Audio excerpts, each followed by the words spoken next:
This is the Unsweetened Truth with Kristen Pucci, where we talk about everything but don't sugarcoat anything.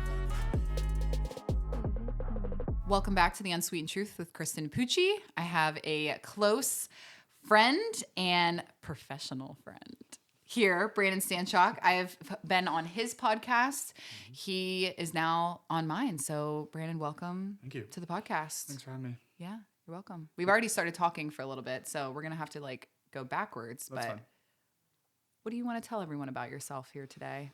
Oh, this is the hardest part. I think the hardest part is what you just did. Intros for me on mine are the hardest part to get into. It sounds the exact same every single time, but different. I know. How do you explain people? Because I'm like, we're friends from work. I've been on his podcast. I know. He's a dude. It seems weird. He's a dude from York. Do you know what I mean? Like, how do you explain how you know somebody? I don't know. It's right, but Stanchock. you have to talk like nobody knows me, because most people who are listening would have no idea who I am. So He is the prince of. We were just talking about scams, so I guess we can go with that, right? Yes. Yeah, I don't know. I hate this question, but I guess everybody does. Currently working at SWF Industrial, family-owned business. So we do metal fabrication. We build anything with metal. I'm a amateur YouTuber.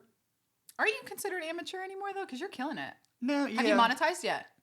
Two channels are, two aren't. Working on the third right now. And the only reason I have that many is because I was a general store of a channel. I put What different channels do you have? Like a gaming channel? I have a gaming channel, the podcast channel, and then the travel channel, and then the third one's just about my truck. I did a bunch of videos on my electric truck because it was new and the people were asking a lot of questions and didn't understand it. So that's so fun. Love.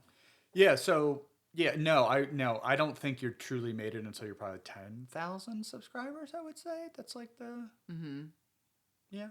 But it's kind of like I don't know, it's like my retirement hobby I'm trying to set up for, I think. Yeah, that'll be fun. Yeah, I have a routine now that I enjoy. I didn't enjoy editing before, but now I've found a way to enjoy it. Yeah. And then when we travel, I get bored 2 days in, so this gives me something to do. So I run around and take video of everything. Well, and editing is so different too, because I remember back when I was in, I don't know, but it was when the influencers were big in the beauty world or whatever, and everybody's using iMovie. And I remember I had a MacBook, and I was like, Dad, I need iMovie, I need a camera, and I need a ring light. And he's like, all right, and he bought it for me. And he's like, okay, but your deal, the deal was you need to be an influencer, and you need to get to X number of followers and whatever. And now I started a whole company. So I think he did a good investment. But editing was crazy. That was the only thing that you were able to edit in. Gina's showed me CapCut now and all these things, and they usually edit all the stuff. But I just here and there, I just want to edit my own thing. It's so quick.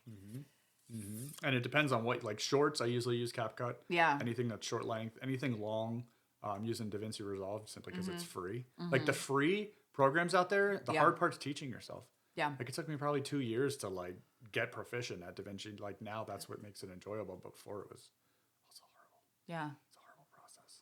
And you also are into your lawn. I love mowing. Yeah. It's leaf season. I don't enjoy this part of lawn that much, but... Do you drive your lawnmower to suck up the leaves? Or do you? There's not a single leaf in my yard come winter, so... That's amazing. Winter's coming. Yeah. Do you like winter? Are you into winter sports? No, not so much winter sports. I enjoy winter because I like plowing snow as well. You're so funny. Yeah.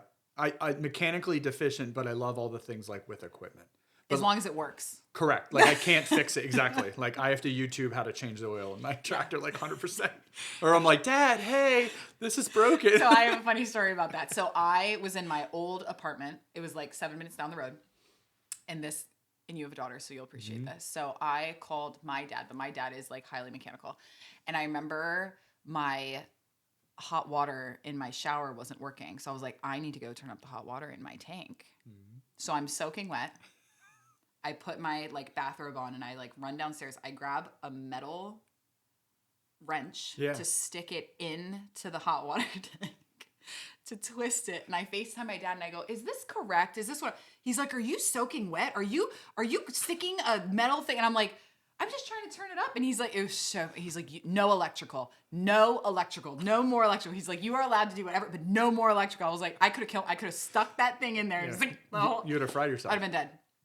But YouTube. It showed me how to do it. I watched a guy. You take Correct. the little thing off. You take the padding out. Yes. There's a little... YouTube's great. Yeah, I don't think we ever have the excuse anymore of like, we don't know how to do anything. Like, I don't think we are allowed to have that excuse anymore because it's literally, you can look it up on your phone. See, that's so interesting though. So I struggle with that sometimes because I feel like, do you think there's let me back up. I get frustrated with people sometimes because I'm like, everyone has the same access to the internet and everyone has the same access. But do you truly believe that that's true? Or do you think because here's why I get held up, that somebody maybe came from like a generational lack of education, or like they come from an area like, do you think that has more, like, is that like a nurture nature type thing? Because I get frustrated with people a lot too, but then sometimes I'm like, well, how would you know what you don't know? Just simply talking about things like a phone and being able to figure things out. Have you ever met somebody who's older who's very good with technology? Yeah. And I guess it can be. You know what I mean? True. Yeah. Like, I think it's resourcefulness and intuition, I guess, would be. Is that the R&I I'm thinking from the book? So yeah, it's like, I don't consider myself creative at all. Like, zero. Yeah. I think I can be funny, which I probably lean on that in the creative side, but never in a million years would I ever think I'd be putting videos together because I just don't think I'm a creative person. But I'm a process person, so I just make process for the videos. But video editing ever in my life? No, never thought that, but it's something I wanted to do, so I just went and figured it out. Why was it something that you wanted to do? Casey Neistat, do you know who that is? Huge vlogger on YouTube. So What is the name? Casey Neistat. So he's a big New York vlogger. He was like the first original vlogger on YouTube, and like fell into his. I probably do from their face, but I'm saying about it. So he did like a lot of videos around like the most expensive like airline ticket, right? So he'd be in the ones with like the bathrooms in the rooms, like, and I think that was the first one I ever watched, and then I watched it. But like, amazing storyteller, super creative, just seemed like a really nice person. And so that like got me into that world, thinking like, wow, this is really crazy. And then just kind of poked around, did some. Oh my god, my early videos are hilariously terrible. And they're all terrible though. Yeah. The first video is always terrible. I love that quote that it's like your first video is terrible, your first blog's terrible, your first website's terrible, everything's terrible. Just get through all the bad, terrible ones. They said the first 100 it takes. So that's kind of what got me into that scene. And I had no idea what I wanted to do, which is why I had a channel with like everything, because I just didn't ever want to get bored. And then that's put into the fore. And now I've been like trying to learn more, really focus down, hooks, script writing, doing the, ideas, spending way more time coming up with ideas than I ever do with anything else. Like trying to do it the right way. And just because it's more fun now. So I'm not so caught up in like, I have to have this, like, I don't care about that. Like, it's performance based for me. So yeah. That's interesting. So I'd love to talk about, because this is something I think you and I have in common, is that like your title's CEO. But we were just talking about how you work with a lot of people that you have no idea how to do what they do. Correct. But you have these really great skills. So I'd love to kind of talk about that a little bit more. And we're talking about your book club and different, like getting outside of our comfort zone of learning new things and why we have interest in things that wouldn't naturally be interesting to us. And I think you're someone who very much so leans into things that you're not good at. Yeah. There's a lot of people that aren't like that. Why do you feel like you're like that? That's a good question. Yeah. That's going to sound a little conceited, but I'm going to say it anyway. I think It's all right. It could be an insecurity thing. Like, I've always been, my mom's always told me I've always been the type that like, I don't really care what people think. Like I had long hair in high school, even though everybody thought I shouldn't. And, sorry. And that's my napping alarm. My 12 to 12:30 nap alarm. Oh, That's every day? Not every day, but like sometimes I need it, and I'll just like lean back in my chair and instead of eating lunch, I'll take a siesta. I love that. Yeah. I was actually going to do a post on it, and then I didn't, and then I should have, because I did like an AI. Yeah, I was napping. Well, yeah. But like, I don't know how people are going to like react to that. You know what I mean? Like, I think those are some of the best posts though. Yeah, I feel like true. every time I'm nervous to hit something. I know, they're bangers. And then people are like, oh my gosh, thank you for sharing. Because it's something that's like uber vulnerable. Yeah. I nap sometimes during lunch. So, Same. yeah, I mean, I just think, I'm not back to the original question. I think it's pushing fear. yourself. Okay. And I have Fear of some what? of that. I mean, I had it on LinkedIn when we had discussions about like, okay, Yeah, we're you gonna first getting out. You're like, I don't know that I'm going to want to, like, people know that I'm a gamer. And I would argue that that's like a majority of your content now is not related to CEO world, at least from what I'm seeing. Yeah. No, you're I agree. definitely having more fun with hobbies. I think that people will click on my profile to see what it's about. They go right to the website, and then that all takes care of itself. And then you're known as the metal guy or the leadership person or the whatever, right? The weird guy. I've gotten that as well. So sorry. Caller daddy. You know what here's something that I was thinking of why. That was amazing. Because I know I love it. Of why I recently, something that I learned about myself, I'm getting a foot cramp. I need to eat a banana or something. But is that I've realized that I can be highly critical of people doing things that I should be doing, but I'm not, and I'm critical of them not doing them. So if I have found that it's not fair for me to be critical of someone not doing something that I too am also not doing. And that's just why you're critical in the first place. I think part of that is because I'm also insecure. I think it comes from that place that I'm insecure that I'm not doing it. So I think there's a little bit of a projection happening. So like, how critical can I be that someone's not, or say it's an employee or a team member or something, and it's something that I'm supposed to be doing, but how can I hold them accountable to something that I'm not even doing? Are we skirting around like people being on social media as much as you want them because it gets the brand out? Say that again. I didn't know if you were talking about like it could be employees who you want to have more social presence, right? Because that's one good for your company. Sure. Yeah, that could be one that I'm like, yeah, and that's not like a specific example. Yeah. But yeah, that could be something. Is that like there's an expectation that like we need to be on social media and you need to be doing this and you need to be doing that. But if I'm not even doing it, correct. Yeah, it's a problem. But I was thinking like even let's talk about like reading, right? Like holding somebody accountable to reading when it's like I know I should be doing that and I should be learning new things. So read with them. Yeah. But that's what really did it for me is like, how can I be critical of somebody else not doing something that I am also not doing? That's the only reason I'm doing the book club's kind of selfish. Well, that's because it's forcing you to have to do it. It holds me accountable again to other people to read with them. Yeah. But then reading with them is like so it was for them, but then like you find that it's for you. 100%. The podcast is for me because I'm not having to read as many books because I'm learning from other people, right? It's a whole selfish endeavor while also. So the only reason I'm podcasting is because one, I saw a Jonathan Core post that said people in my seat should be doing this if you want more business or more employees. I want both of those. And I'm not good at BD. I'll never be good at sales. So this is my way to sell. Two, I hate social events and networking, as you know. This is my way of controlling that and still getting myself out there with a voice, but not ever having to leave my house. So like I'm trying to kill all these birds with the same stone. You know what I think is interesting? And I'm going to tell you something that's going to happen to you in probably a couple years from now because I've been on LinkedIn for a while now. Yeah. Something that's going to happen to you is you're going to like hit a little bit of a creative block in the future and you're going to stop posting for a while. And you're going to notice a direct correlation with stopping posting and the hiring and the BD. And then what potentially could happen, because this has happened to me, is I then think I forget that I'm an influencer per se. And I think I have to go back to resorting to like sending messages and doing this and that. And I just had a conversation with my team the other day that I was like, why am I doing that when I have 11,000 followers in Central PA as well as other markets across, like, I'm considered an influencer, as you are, on... Well, how many followers do you have now? 3,400, I think. Well, that's great. Yeah, but no, it's not 11,000, but I'm with you. But so what I did is I had this, like, weird... Like, you forget sometimes, and this happens with my talent clients, too, that have, like, 260,000 followers, or they have however many hundreds of thousands. Like, they think that they have to resort back to doing what everyday people did, but it's like, no, you put so much work into this audience... And so then I went to my team and I said, guys, snap me out of it when I think I need to go back and resort, because I hate the BD too. I hate the messages or, hey, we have to, when it's like, Kristen, every time you post, you get a new client. Every time you do this, someone sends you a DM. Every time you do it, I've worked hard and I've already done that.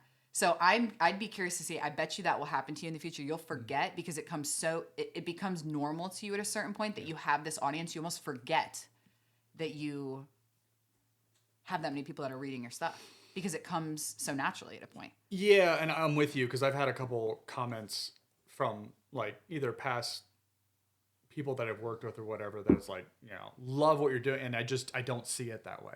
Like I'm trying to just I'm trying to mark off things on my life that I want it to be better and using this avenue to check those off. Because like I want the company to be as busy as possible, but I don't know how to solve that problem in a normal sales avenue. So this is my way of solving that. I Love. want to be smarter and read more books. I don't like doing it, so I'm trying to do these other things to solve that problem. So yeah, I mean that's really, it's a little bit self-serving, but also at the same time, like there's a lot of young leaders that are coming into leadership right now Yeah. that are struggling because boomers are retiring, and we have this gap that Yeah. people are having to step up faster than they're probably comfortable with. And there's a lot of stress that comes with it. And then you add social media stress, looking at your people that you went to college with who may have more or less than you, whatever that is. I think that is a lot of pressure coming on people going into leadership right now. Absolutely. So I'm trying to like cover that gap. Yeah. And I know that when we first obviously started working together was you wanted to be different. You wanted to be a different style of CEO. And I think that's something that I really connected with you because I feel like what I put out is very authentic and very vulnerable. And I remember I took a pause for a while because I was going through some stuff. This year was rough, very much so like a character building year. I still wouldn't say I'm out of it. I think this entire calendar year since like December of last year was character building, like very difficult things that I had to go through. So I didn't feel very inspirational. I didn't feel very influential. I had nothing good to write about. If I got on there, I was going to sound like a keyboard warrior that was just bitching about everything. But then again, I was also like, maybe I should be writing about that. Maybe that is the truth of the CEO wave. Like I am in the valley right now and maybe that's part of it. But I also, there was confidential stuff I was going through that I didn't want to talk about. But I remember when I came back and I posted my post, because I don't think I'd posted in like 3 months. And all these people were like, where have you been? Oh my gosh. And then I got so many DMs that were like, where are you? Whatever. But I have a question for you. I want you to help problem solve something for me. I have a new avenue that I'm trying to go down from my personal branding side. That I have a very close heart connection to toxic work environments. Okay. And all the content that I've put out regarding toxic work environments has gone viral. Okay. More than any post that I've ever, like it had thousands of likes on LinkedIn. I wrote one on LinkedIn one time and I did something on Instagram both times. Both went crazy viral. I'm nervous about talking about it on social media from a vulnerability standpoint because I'm going to have to tell some stories that are, you can imagine. Deep. Yeah. Deep. What are your thoughts on how to work through that and get over that? Because it's highly, highly vulnerable. It's not saying who people are or what they did, but it is telling a story. They're not going to sound great. But I'm curious how you would navigate and manage that, being someone who also tries to be more authentic and vulnerable. That's a good one. So I'm trying to go now. I don't even know if this is right, but I'm not big on putting, even if like I've been wronged in the past and like I probably wouldn't go back to those spaces if they're fresh enough wounds. But I think you could tell the moral of the story or what not to do without getting, I don't think you have to get super specific. I think you may be wanting to get super specific because it may be healing for you in a way. And like I'm being a little bit whatever. But I would be careful with that just because I think it comes across not that great. Yeah. Because people aren't going to really know the full stories. And it's like, okay, are you team this or team that in some of those scenarios? But I do think whatever you did before obviously worked and people connected with that a lot. Do you need to get super specific? I'm not sure. I don't know. I think it's a choice for whatever you want that to look like. And I'm nervous to, that's like I've been very authentic and vulnerable and that's been my thing, but this is like a whole new range. And it's not, I agree with you on the specifics. I don't feel like I need to get specific either, but it's just opening yourself up online, which is something both of us do. Yeah. But that authentic meter is your choice. Yeah. That is totally up to you because we don't know any different. So it's only your personal reflection on what that authentic meter looks like. Yeah. Right. And you're probably struggling with, I'm not being who I told everybody I was online. But we don't know that. Yeah. And I feel like there's an element with that, though, that you do have to tell this because stories do very, very well. People connect with stories. I totally agree. Yeah. Stories are huge in our line of work. And so if you can tell a story and you can move people through a story and you don't, like names and whatever, those don't have to be included, but people will know who are in the know. for sure. Okay. Yeah, I'm not sure. I honestly don't know You'll what they're see in. it. Well, it'll start coming Send out. it. Send it. Yeah. It's something I, have been struggling talking in my CEO group and stuff that is just like, they're like, well, are you worried you're going to fail? Are you worried they're not going to do well? I said, no, I'm not worried about that. I'm worried about opening up this whole other side of myself. And it's not from like a screw them or this horrible thing happened to me. It's more of like where I'm headed to next is coaching people through their own scenarios. I want to help save people and kind of get them to, maybe I'm in that type of situation too. Here's how I got out of it. Here's what I did. So I don't know. I'm just asking those that I like and trust that are also on social media, how they navigate stuff like that. Yeah. I mean, if that's your calling, then I would say that's probably your answer. I know. Like if that's what you want to do, then there's a group out there who need that voice. I know, but I'm nervous to do it. Totally get it. Yeah. Social media stuff's scary. And then it's out there forever. Yeah, it is. That's okay though.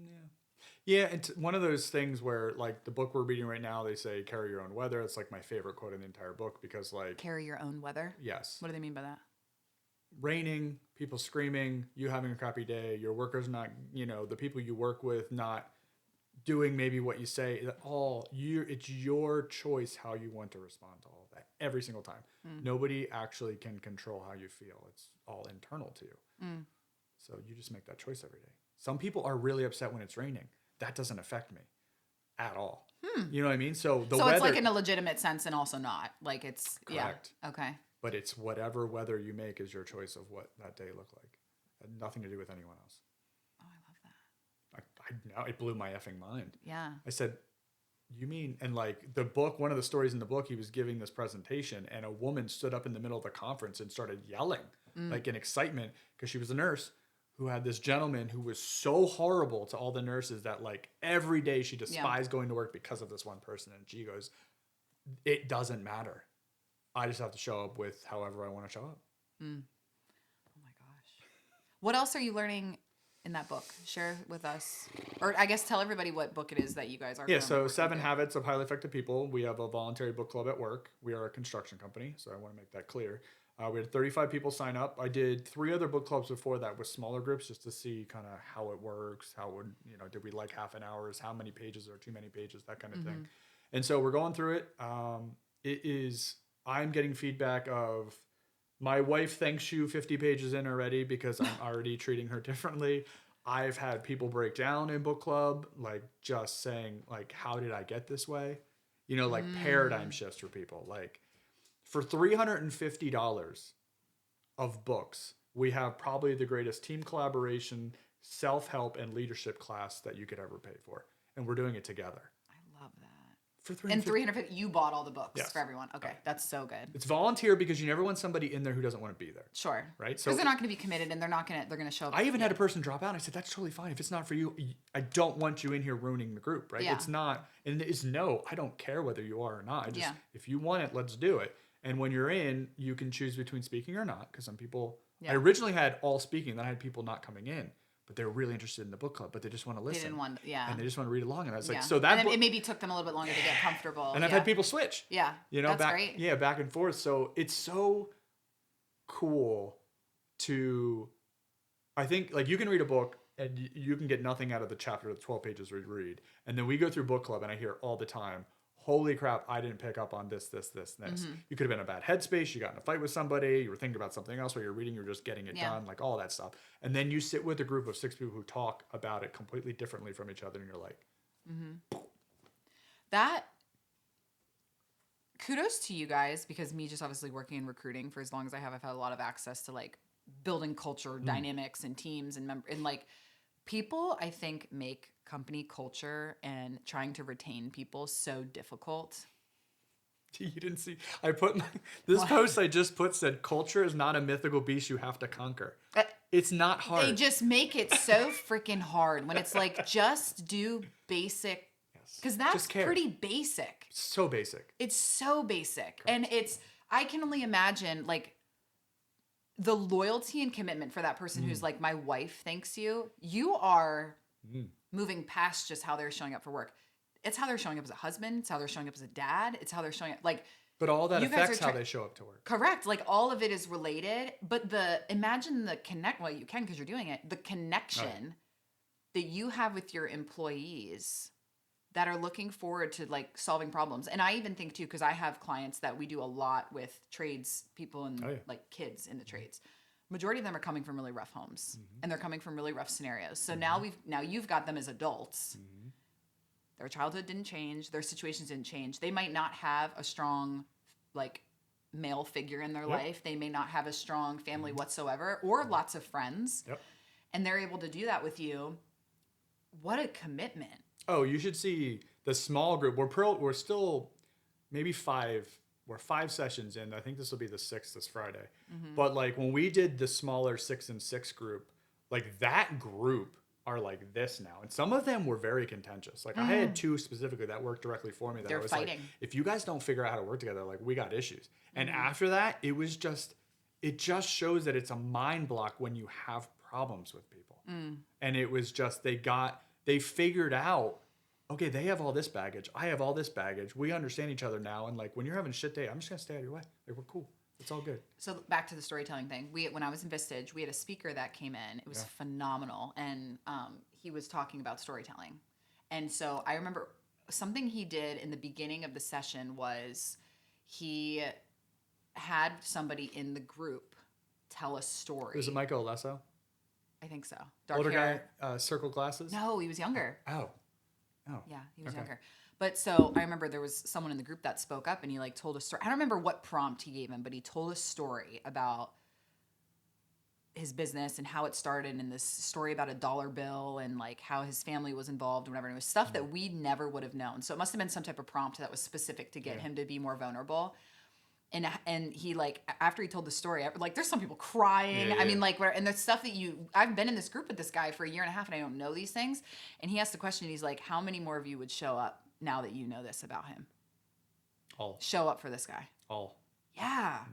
Because that's just like the human connection piece that I think. So when people are fighting with each other, it's like, let's meet each other at a human. Common ground. Yeah. Let's just be humans. Let's find something that both of you, let's show their human side.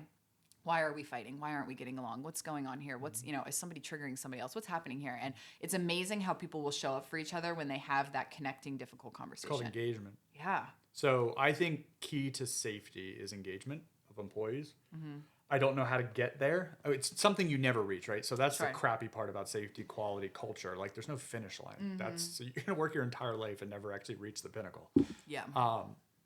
But I do think if people care enough about each other, that like safety and quality and culture will just come along with it. So that I'm really going after that engagement word, and I'm not sure how to get there. This is one avenue we're trying. Yeah. But I think that'll fix so many things that I just want to get a little bit better and a little bit better. And because it's so hard to push the needle when you have it good to get to that great, like you really got to, I think, get outside the box. And this is just one thing we're trying. So. Good. Or do you have other ideas of other things you want to try? I mean, we do a weekly safety roundtable that I run every Wednesday at 8, where we'll have a representative from every department come in, and we talk about a whole host of things, whether it's safety hot topics we've seen that we want to talk about, we need to fix. We'll get it on a list so that we can make sure we take care of them. Right now I'm going through our insurance results and how we stack up against the 27 other construction companies in our captive.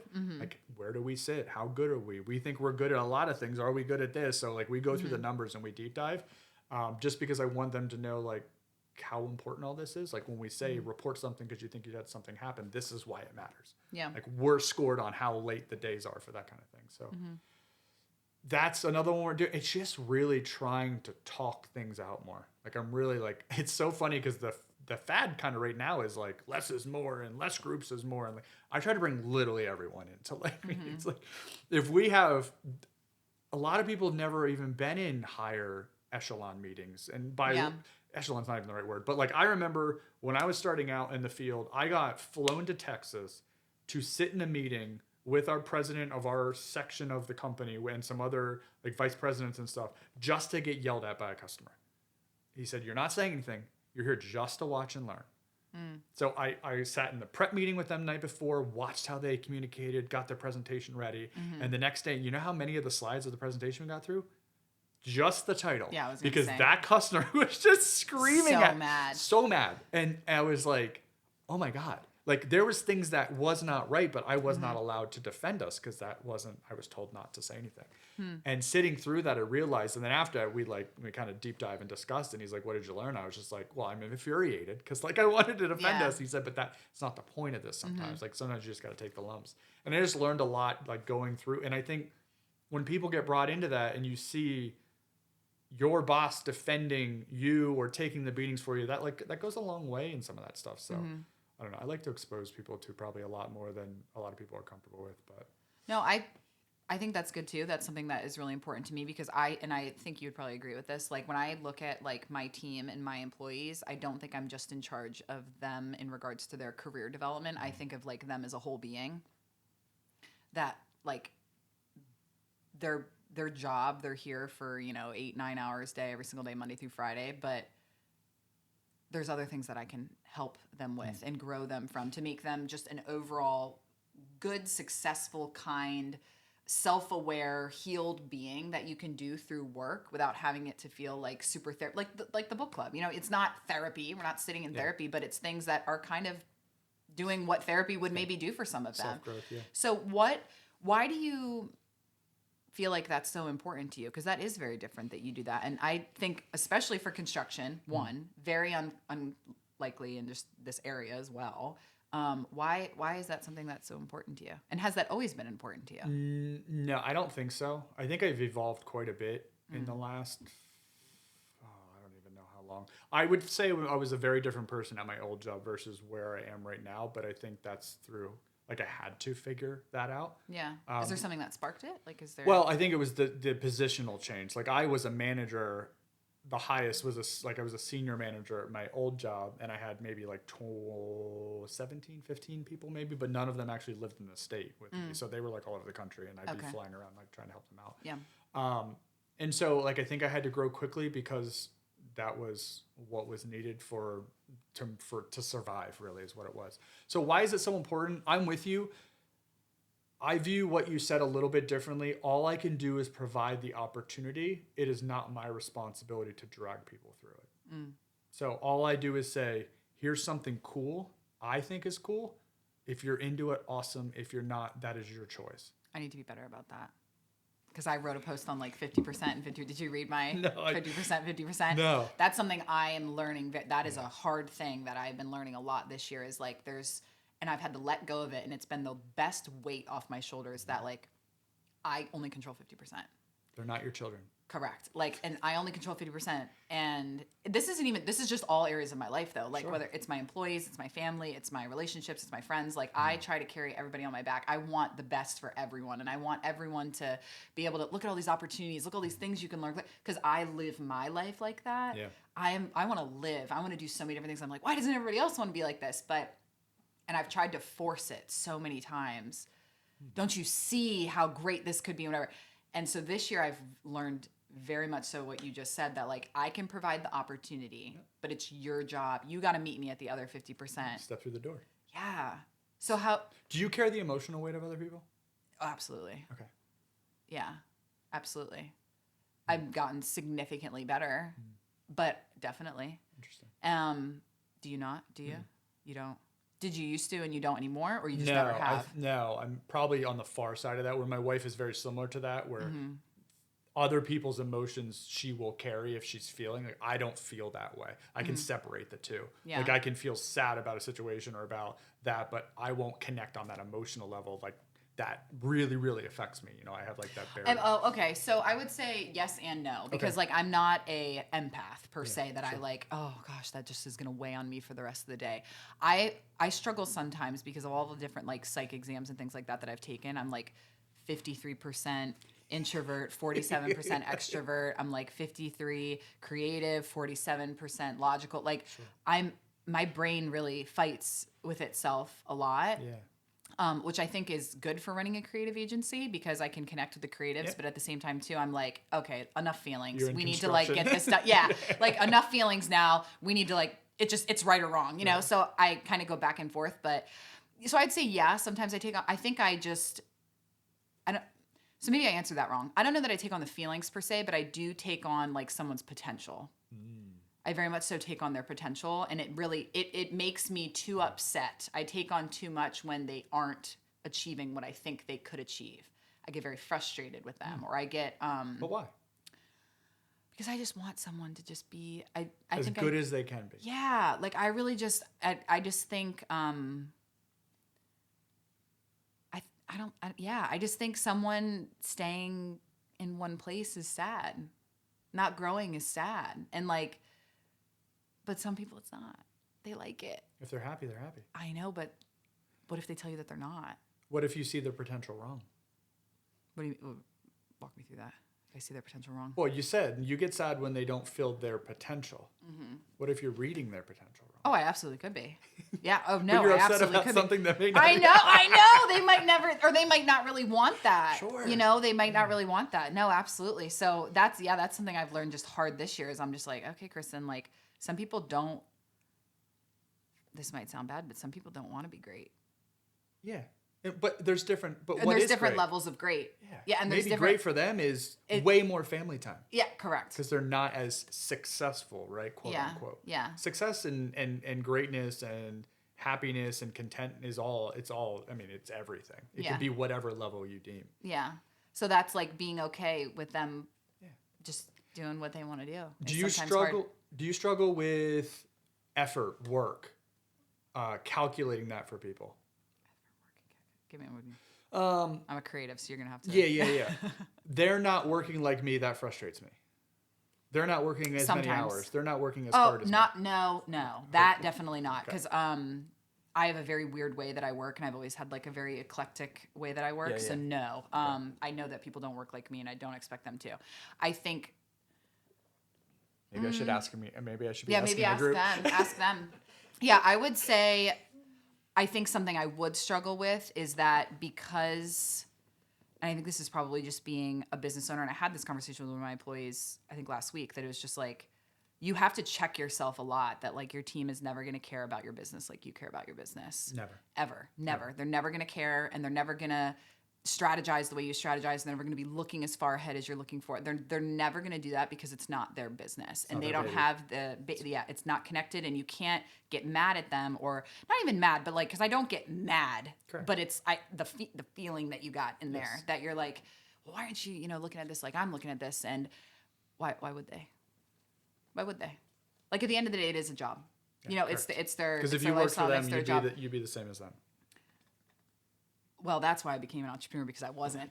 You know what I mean? That's because True. True. Like that's why I became an entrepreneur, because I found that I cared and I worked a lot harder than the owner of the businesses I worked for. And that's what flipped it for me, as I was sick of I felt capped by, I'm like, why don't you care about this employee as much as I care about my coworker? You're the boss. Like, you should care more than I do. And then I found, I was like, okay, Kristen, that's probably because you should be in charge.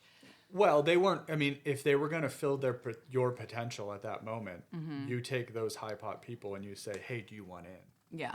You know what I mean? Like those situations could have existed probably in your path, but Yeah. you weren't with the right people, right? Yeah. And you were born to do what you're doing. Yeah. And so like the kind of trailing off what we were talking before, like another thing that I've learned too is I was doing and still do now, because I'm working through it, but I didn't realize that like I have a variation of people pleasing that's not like trying to make people happy or whatever, but I try to prevent people from like jumping off a cliff that I know is going to come up, and that like I'm not allowing people to deal with the consequences of their own actions.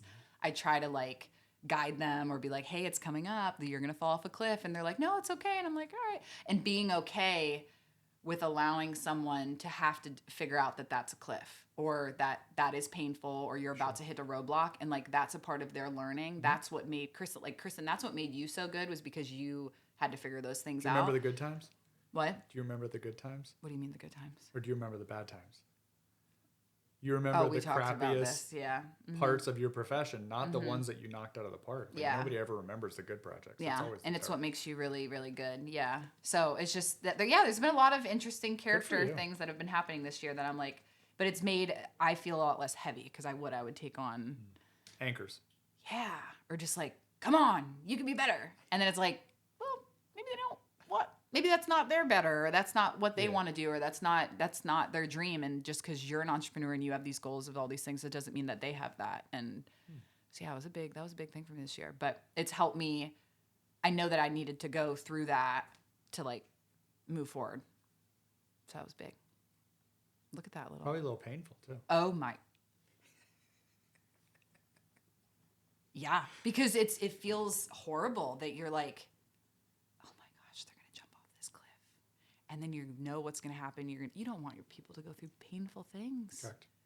Oh my gosh, like that's so hard to watch your people go through painful things, but then you knew it was happening and you just let them do it. I know. So that doesn't. It has to affect you, but like, how do you? What do you do? I don't know. You're way probably closer to your team. Yeah. Also, you guys, like, there's 156 of us, so it's a little bit different in that. And I'm not Brian, my CEO, who's worked there for 37 years, right? So it's just a little bit, and I'm not even sure it was that way at my old job. I just have a very interesting connection with, like, I can compartmentalize work is work, and then like when I'm out, like, it's the best way I can explain it is like, I remember being on outages and all over the country, and everybody would go out to eat together or out to the bar after work, and I would be going back to my room because I just spent 10 hours with you people. I don't want to spend another hour. I was always that person just because I like my alone time is so important to me after being so social. 100%.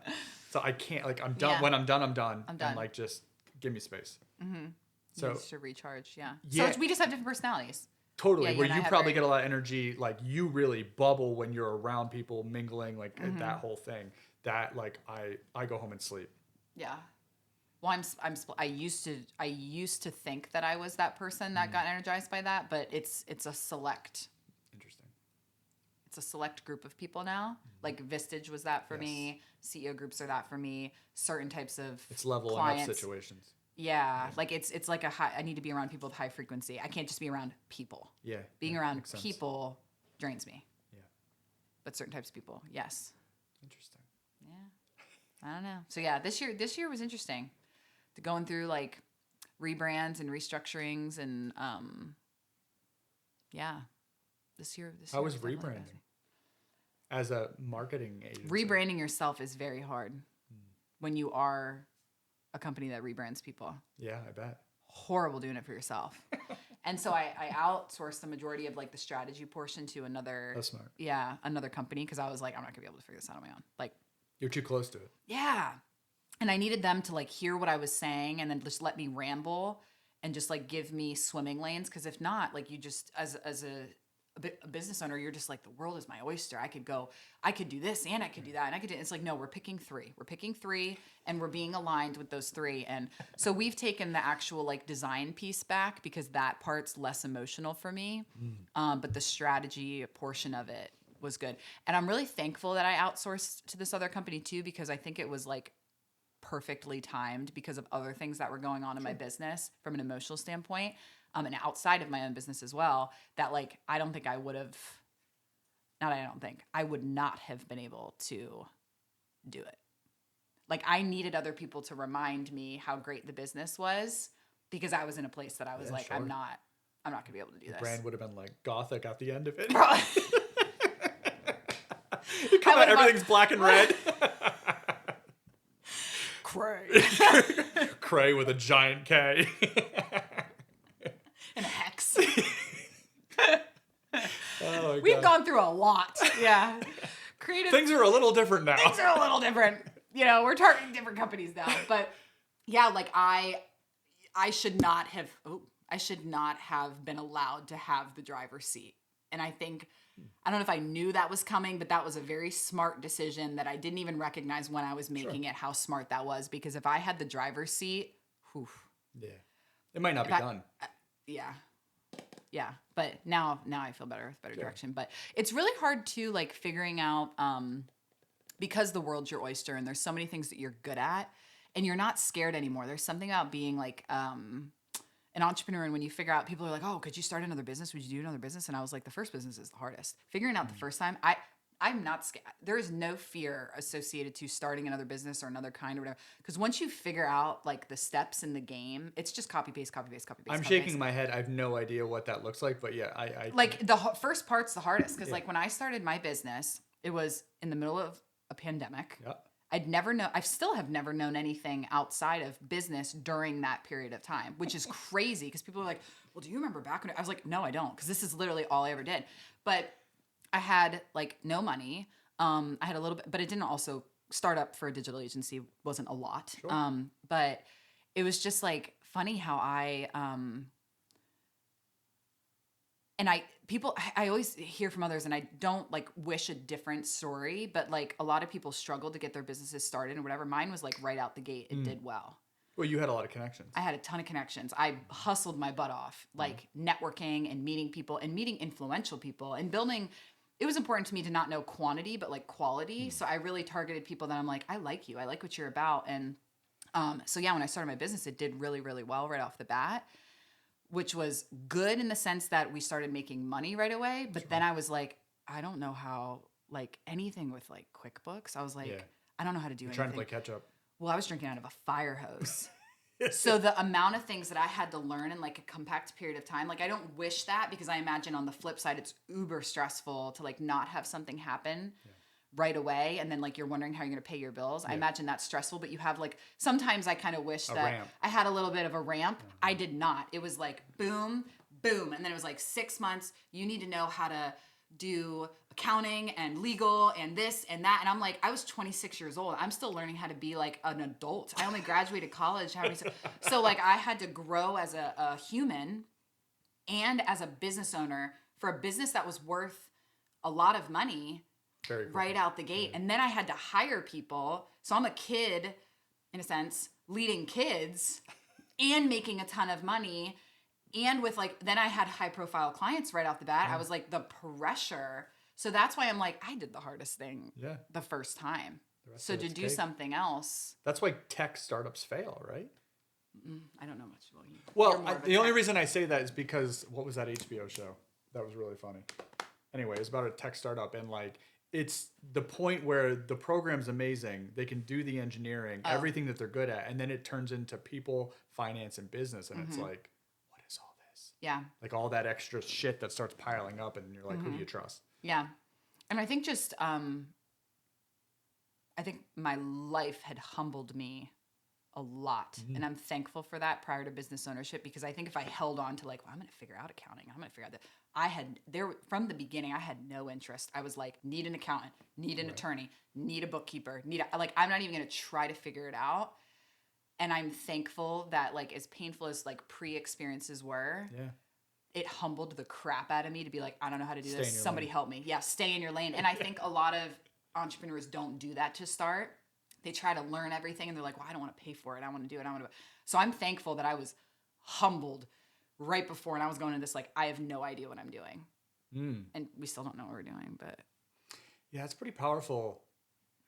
I mean, you hear it all the time, like the strengths and weaknesses, and half the battle is knowing what you're not good at and being comfortable, like asking for help. Yeah. But it surprises me how many people struggle with that one concept. Yes. And especially like when I think entrepreneurs are notorious for that. I saw that in Al too. Like everything is my responsibility, right? Where it's your responsibility, but you don't have to do it. Yeah. Yeah. It's your And responsibility. then how much do you share? What do you mean how much like physically share like the task with someone or information? Or, yes, both. Yeah. I think the sharing part that's another thing I've seen that people struggle with. Like, what is the right amount of transparency Okay. in business? Yeah. I'm probably that is hard. Yeah, I mean, how transparent are you? a lot. Yeah, me too. I mean, a lot of the time it was like, what are we showing? Yeah, and I think it depends on too, because I used to use this analogy that like depending on like your employees or who you're talking to, like you have like your toddlers in your business, you have your teenagers, and then you have your adults. Yeah. So it's like a new employee, like our intern, for example, like she doesn't know a lot. Yeah, sure. I'm going to give you information that a toddler can handle because I don't want to stress you out. I don't want any extra pressure. And then I have like my teenagers, and then I have my adults that are like, you can handle all of the information. Nobody's going to ever have as much as I have because that's my own burden to carry. But yeah, that is something that's tough to navigate too, how much to share, because you don't want to stress your people out. but they need to know enough. But they can, like, how do you get to engagement then? Yeah. Like, I think the numbers are such a huge engagement piece that, like, yeah, I'm with you. I think there's levels to it for sure. Who told me? I think it was Joshua Malat told me about, like, transparency and truth, because you should never be fully transparent because of the pressure piece, right? Yeah, I don't know where I sit on all that, but.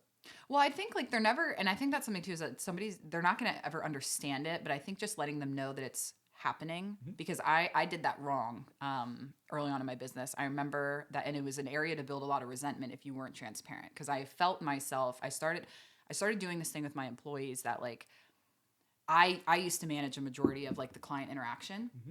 And so when I'm talking with the client is stressing me, and they have a deadline and they have a whatever, and you're that barrier between the client and but I was protecting my employees too much, that I wasn't communicating the amount of pressure that the client was putting on us. So then my employees, I would get mad at them secretly inside my little body. And sometimes maybe they knew too. I'm not perfect, but, like, I would I would get stressed, and they're like, damn, they're probably texting each other. Should have saw the faces around the room. They're probably like, oh no, we knew you were stressed. But, like, that's a really hard thing to navigate, is that transparency. Like, how much do you tell? Because you don't want to tell them that the client is like, we mess up one more time, they're canceling this $100,000 contract. But at the same time, you also need to be like, if we mess up one more time, they're canceling this $100,000 contract. So what I found was that when I didn't tell them enough, I would resent them and get mad at them when they wouldn't hit a deadline. But what I wasn't doing was communicating how they needed to show up, because if they knew more information, they would show up the way I needed to. But I was I was enabling the problem. Yeah.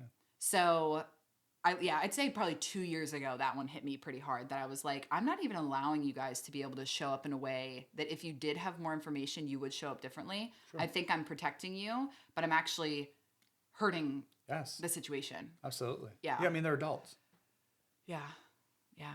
Like, we use a lot of data. Brian and I used to be the only ones in the company worried about sales or order entry. And then we started giving it to almost the entire company weekly, or anybody who could influence that gets a report weekly. Yeah. You want to talk about everybody, like, realizing where we are or not, or where our goals are? It was easy then. Yeah. And then you put teams against each other, right? Because then you stack them up next to each other. Like, then it's, peer pressure amongst the teams. Yeah. And then performance just soars. Yeah. And that's, like, a place that I think my dad came in that was really helpful. And it was funny how much we fought in the beginning. Like, we really struggled. We yikes. But he has that brain that's more like, he's an engineer. Yours, I would say. Yeah. In some ways, he likes the data, and he likes those numbers, and he likes those things. And I am very thankful that he came in to our company to help with the process. We're spending a lot of time right now in the midst of the rebranding restructuring, and it's highly uncomfortable for all of us, because we're creatives. Like, this doesn't feel good, so I don't like it. And he's like, what's the deadline? And we're like, we missed the deadline. We're like, but we're fine. He's like, we need to hit the deadline. And we need to be better about that as a company. Because your customers care. Customers care.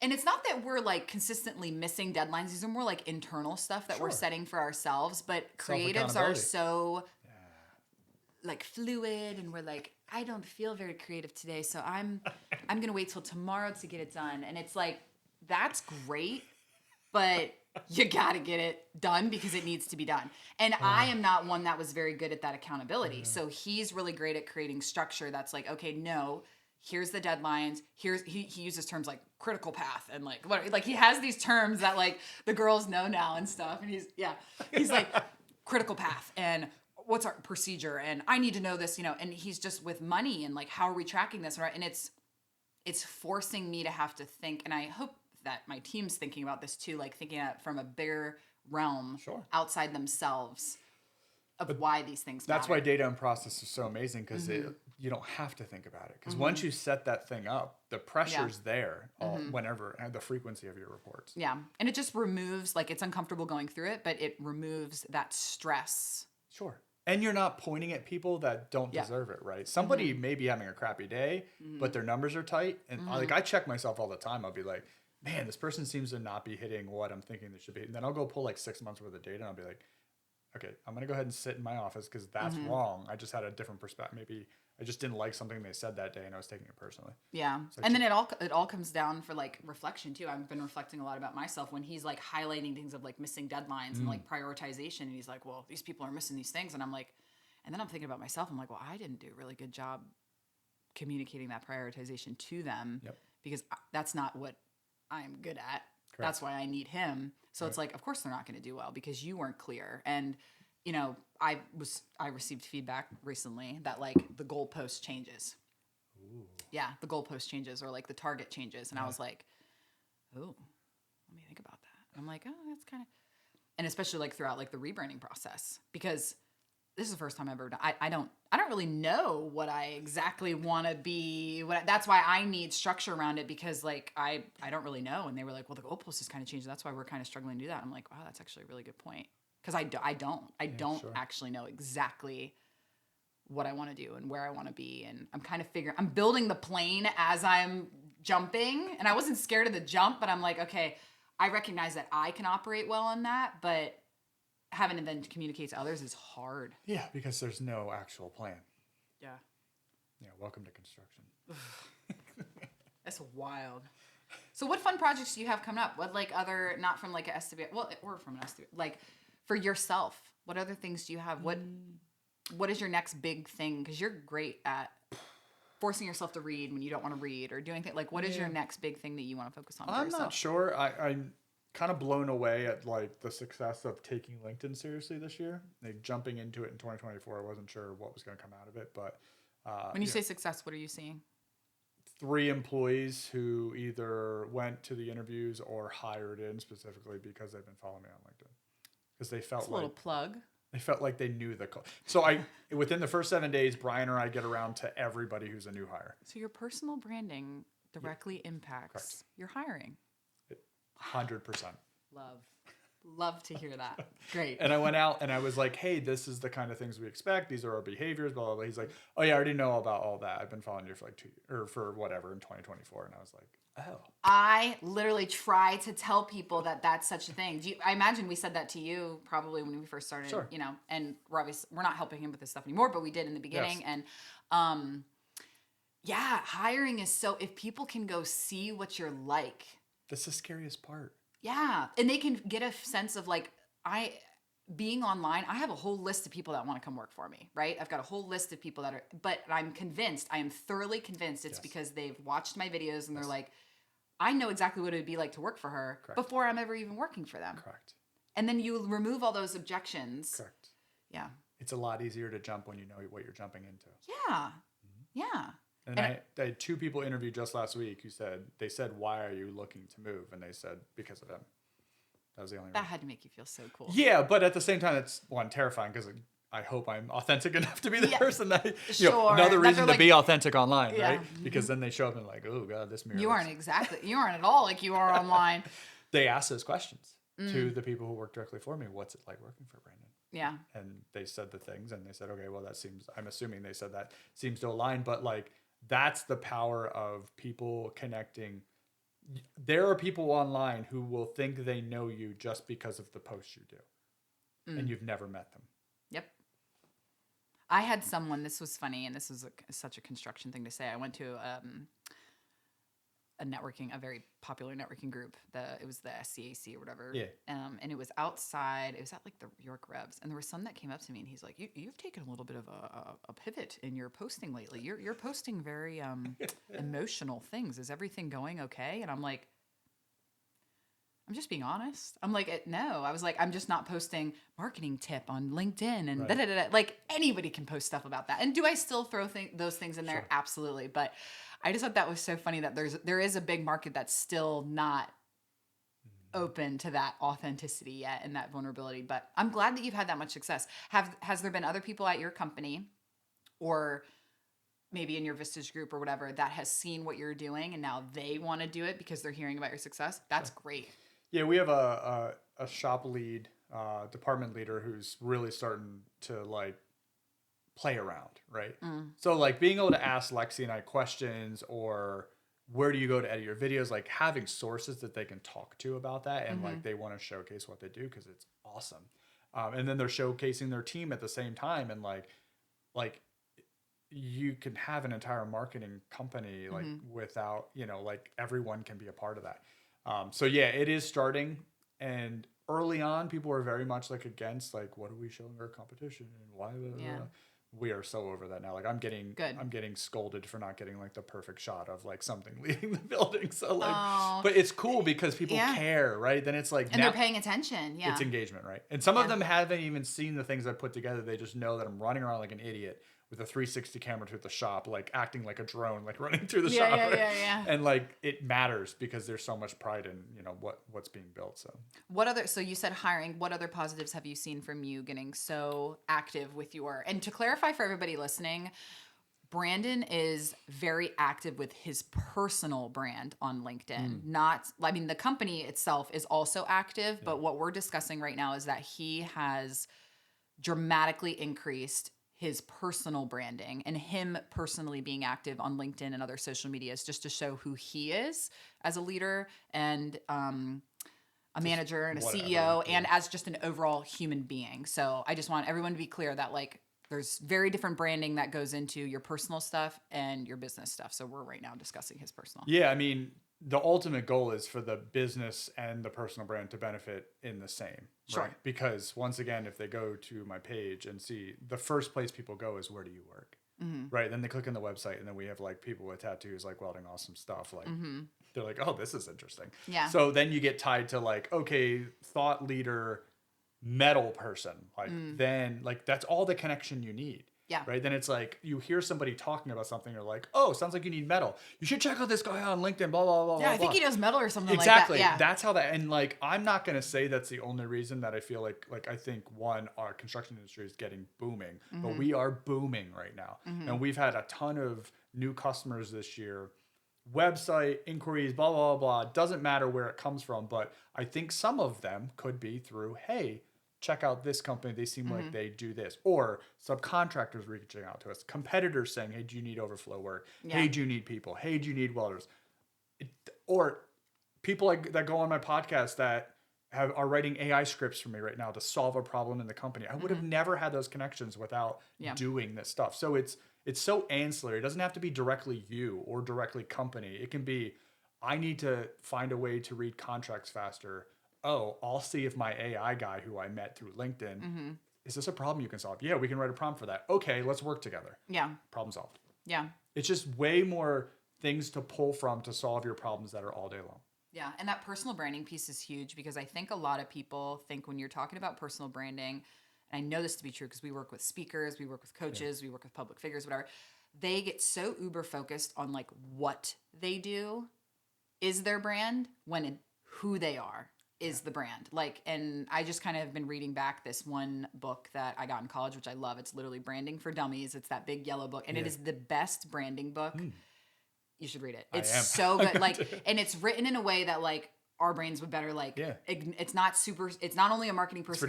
It's literally branding for dummies. And my favorite teacher in college. So it's amazing. I'll put it in our Amazon storefront. Love it. It's like $25, but I just have been reading back through it because we've been working on, I just want to refresh myself.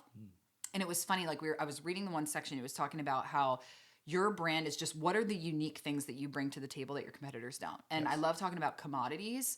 And that was a huge thing to me that I always talk about. And I loved refreshing it. And it was almost like learning it from the first time, but I learned it 10 years ago, was that everything is a commodity.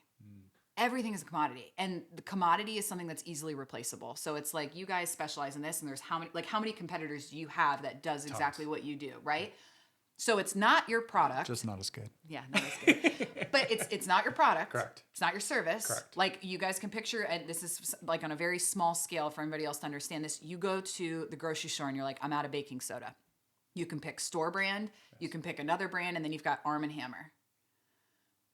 The people that are picking up the Arm & Hammer box, it's more expensive than the other ones. So clearly there's a unique thing and attribute and benefit to Arm & Hammer that is more important to you than buying the store brand. There's other people who don't see that and they will buy the store brand. So how do you become, when you think baking soda, Trusted, right? I become Arm & Hammer. Yep. And so I believe truthfully, and I'm not just saying this because this is what I do, but a unique attribute that you are bringing to the table is that you're a kick-ass cool guy that is leading this commodity company. That is a unique benefit. That is something that you're uniquely bringing to the table that other people are not. And people are not taking into consideration, how do we show this on the outside? All our unique benefits and attributes. How do we do this to attract people? And I've seen this branding. I think I've become a better branding person because I've hired so many people. So I've sat in however many interviews and meetings that someone's stuck between 4 competitors, and how are they going to pick which job that they want to go work for? They're determining the unique attributes. That's what they're weighing up and down. They're not weighing the job. They're not weighing the salary. They're not weighing the benefit. They're weighing the unique attributes that company is bringing to them. And you could easily flip that scale, being like, Brandon's a cool guy. I saw his stuff. I like that they're out. That could be the 1% thing that will make someone decide differently. Or a post about, I don't know, maybe the book club thing. Like, it could be that. So it's so simple, and people make it so hard. Yes, 100%. Yeah. I mean, and to be fair, I didn't believe it until January 1 of 24, right? So this is brand new for me.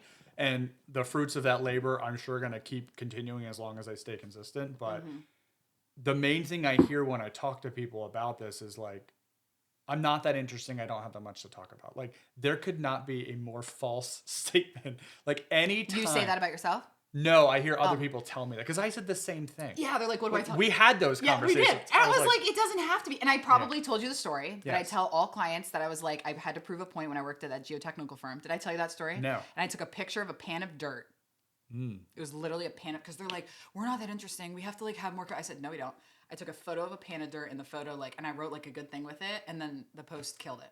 Yeah. It was a pan of dirt. Correct. Because it's unique and different. And who takes a picture of a pan of dirt? Exactly. Everybody's so worried about like having the best videos and that. There's a reason I don't spend all this crazy time editing my videos. Correct. So that's interesting though. So Yes. So you have that same thought when people are like, I don't have anything interesting about me, or I don't have any. Some of the best posts I've done is like me taking a picture of myself getting ready for a podcast episode.